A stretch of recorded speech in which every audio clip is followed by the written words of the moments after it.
Hi, my name is Amanda, and I'm a therapeutic coach team lead for NYSTART Region 5 Long Island.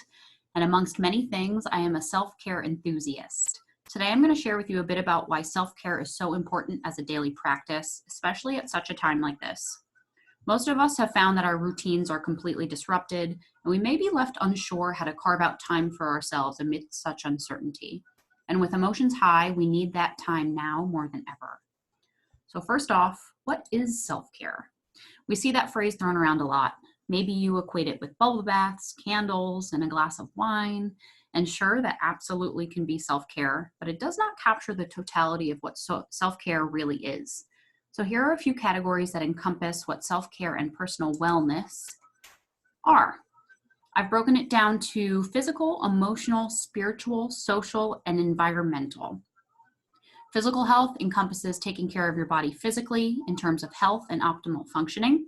This could mean regular exercise, mindful movement, or even dietary preferences. Emotional well-being includes your attitude, self-esteem, sense of self, and the ability to access a depth of feeling within yourself in a meaningful way. This meaning, are you attuned to what you're feeling on a day-to-day basis? And do you allow yourself to feel those things? Your spiritual self is a reflection of your values and beliefs. It's a connection to a power outside of oneself, as well as your ability to find meaning in life, including your personal purpose. This could mean many different things for many people.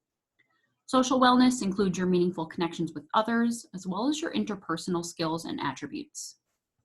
Lastly, environmental wellness includes your awareness of the interactions between yourself and the environment, both community-wide as well as your own home environment.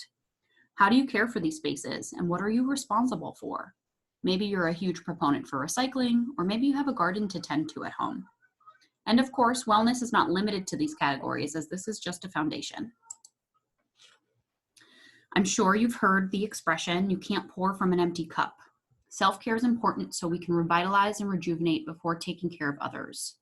We may be parents, caregivers, or staff of vulnerable individuals, and these are all roles that bear responsibility for another. When we hold that responsibility, it's important that we're at our best. When we're not at our best, we run the risk of leaving the other susceptible. Similarly, why do flight attendants tell you that in case of emergency and the oxygen masks come down, to secure your own before you help anybody else? Quite frankly, it's because you cannot help someone if you're panicking and can't breathe.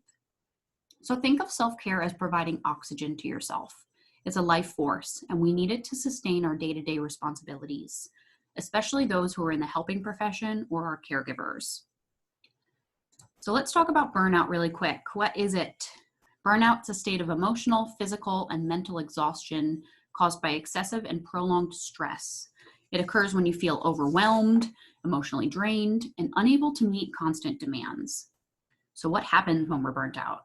We may experience exhaustion and physical ailments such as constant tiredness, headaches, back and neck pain, change in sleep patterns, emotional shifts such as feeling disconnected, hypersensitive, helpless, hopeless, or even angry, irritable, and cynical. We also may exhibit behavioral shifts such as avoidance of work, avoidance of relationships or responsibilities, absenteeism such as calling out of work, or excessive use of escape behaviors such as overeating or using alcohol and drugs to cope. Secondary trauma. What is that? Secondary traumatization can be described as indirect exposure to traumatic events through first-hand accounts or narratives of the events. Regular interactions with trauma can take a toll on support professionals. And while this is typically experienced by professionals who work with trauma survivors, the overload of traumatic news and impact on our day-to-day lives also takes a role. This is particularly relevant right now as we are experiencing what we would call a collective traumatic experience. We are all taking in this grim news to varying degrees. And while I'll talk about practical solutions to combat some of this in the next slide, I'm going to encourage you right now to monitor your exposure to news outlets. Be mindful of your screen time. Notice if you're getting lost in the most recent updates, and set a limit for yourself for the day and then put it down. When we experience overwhelming volumes of information, especially information that holds an emotional charge, our bodies, minds, and spirit adapt to help us cope. And this is why self-care is important for practitioners to maintain day-to-day health. So that begs the question, what can we do? Ask yourself what activities are life-giving and self-soothing to you and pencil them into your daily schedule. Self-care is the antidote to the helplessness that both burnout and secondary trauma so often make us feel. So here are some practices to consider, and we'll go through them now.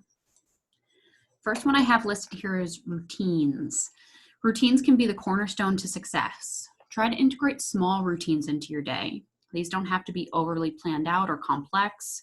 Say if you're working from home, maybe it's that you take a shower, start your coffee, and light a candle before sitting down at your computer for the day.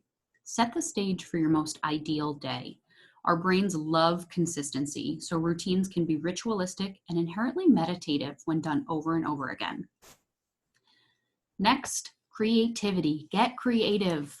Creativity sparks part of our brains that release dopamines, and that's really cool. Creativity can look like drawing, painting, journaling, knitting, dancing, crafting, writing poetry, or simply anything that puts you in flow. Next one, something simple. Challenge yourself to drink more water throughout the day. Hydration has a major effect on energy levels, mood, and brain function. Pour yourself a large jug at the start of the day and challenge yourself to drink it by the end. Next, sleep. Sleep is crucial. Try to get at least 8 hours of sleep every night. If you struggle to get to bed, be mindful of when you're using your electronics. Try to turn them off at least 1 hour before bed to give your brain an opportunity to rest. Next, another important one, mindfulness. And what is that? Breath. Mindfulness is breath, noticing your breath. On this YouTube channel, we have several other videos that help you tune into the melody of your breath. And honestly, that is the foundation of meditation. Give it a try. It's not going to be easy right off the bat. You might find your thoughts are wandering while you're trying to breathe, but just keep trying. I promise it gets easier and more effective with consistent practice. Next, grounding techniques. A quick sensory check-in helps ground yourself. What does this look like? Noticing what you're feeling, seeing, or hearing right now. Pay close attention and write those details down. This helps ground ourselves to the present moment and space, especially when we're feeling a little flighty. Another big one, exercise. Go for a walk, run, burpees, whatever your body is calling for. It's just important that you move in a way that feels good for you. We also have a video on this channel that walks you through various exercises that you can do anywhere, anytime, with nothing at all. Next, mindful movement and yoga, a great way to get back in touch with your body and breath. When we're burnt out, we can feel disconnected from our bodies, and yoga helps connect our brains and bodies again with the power of breath.